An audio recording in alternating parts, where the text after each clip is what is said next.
Hi everyone! It certainly has been a while, but I've had a special request to do a special story for one of my special little friends. Hi Freya, I hope you feel better soon. And Amrita, you'll always be a good mum. I know you're going to do well. So we've got two stories. These two stories are all about hope, which I want to give to my friends. The one of them is based on an African folklore. The other one is based on a real life telling story that maybe predicted a real life tragedy. Ooh. So let's start with hope. Now, to do this, I'm going to need help from a special little friend. You guys will know him as Tiger. Hey Tiger, how are you today? So for people who don't know, this is Tiger.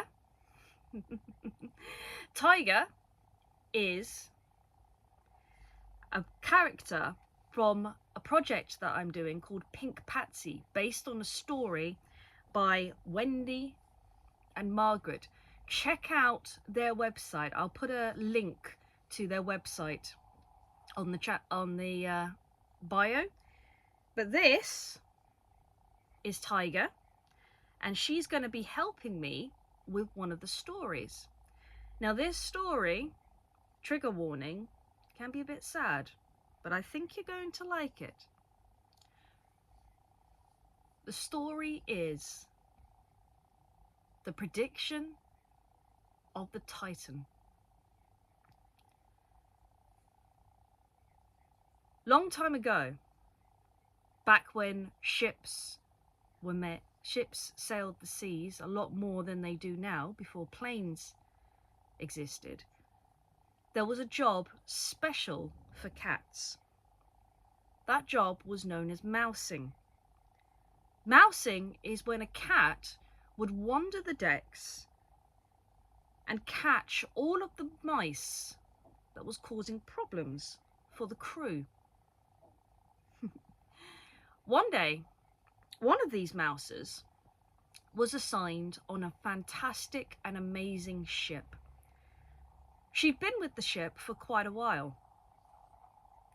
That cat's name was Jenny, and Jenny was the head mouser.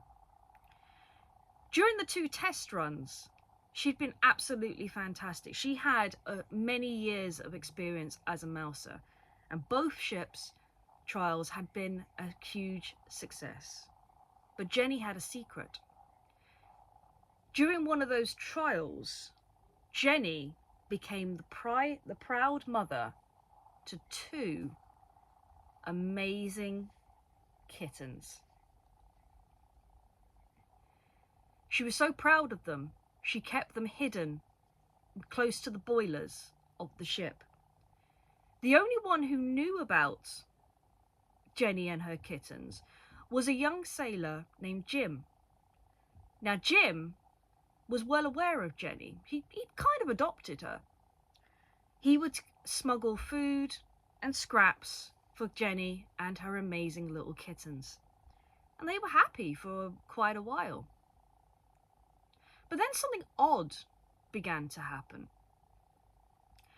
A couple of days before the ship was set to set sail for its maiden voyage, Jenny started acting a bit weird.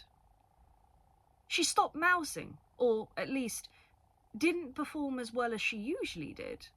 And even more bizarrely, she started to not eat. Jim found this a bit weird, but he didn't think anything odd by it. Then, the day before the ship was set to set sail, Jim was helping stock up the ship, and he noticed Jenny go past with one of her kittens. She walked down the gangplank, disappeared into the dock, only to return without her kitten. She then re-emerged again with her second kitten, walked down the gangplank, disappeared into the docks, and this time she never returned. Jim knew Jenny very well and knew that this was very, very odd and something was wrong. So that day, he walked up the gangplank, disappeared into his cabin, packed his bags, walked back down the gangplank and followed Jenny along the docks. He never returned to the ship. The ship set sail for its maiden voyage. At first, everything was pretty cool. But then something terrible happened. I forgot to mention. That ship was the RMS Titanic. Many years later, now retired, Jim retold the story of Jenny and her amazing prediction of the fall of the Titanic. I always loved that story. It does amaze me, and I wonder, could it be true? Could Jenny really have sensed that something was wrong with the Titanic? The 2 trials had worked absolutely fine. What had spooked her? And more importantly, what would have happened if Jim hadn't taken the sign himself? Or was it deliberate? Did Jenny know that Jim was going to be working the docks that day?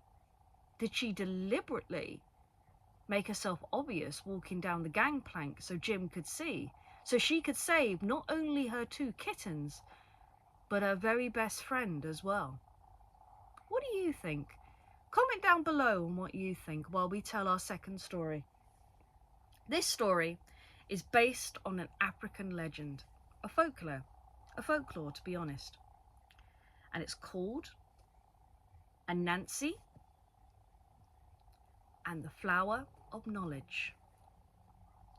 Once upon a time, long ago, in the lands of Africa, there lived a very cheeky, very mischievous spider named Anansi. Anansi was one of the most mischievous spiders. He lived in a small clearing in the forest. Many people understood that Anansi was very cheeky and wanted to be his friend, but Anansi always pushed those people away. One day, Anansi was up in his tree and he spotted a young girl crouched by a special flower. Now, this special flower was known as the Flower of Knowledge. Back then, if you needed to get knowledge, you would have to approach the flower and ask the flower a question. The flower would then grant that knowledge to that person. So, for example, if you wanted to learn how to bake a cake, you'd go to the flower and ask, how do you bake a cake? And the flower would grant that knowledge. Now, Anansi was starting to become a bit jealous of the flower and all the attention that it was getting. So, that night, Anansi sneaked away. He went down, picked up the flowers, and brought them back into his tree. The next morning, the same little girl wandered into the tree clearing again to gain knowledge from the flower. Only the flower wasn't there. She was a bit confused. Anansi, watching from his treetop, giggled.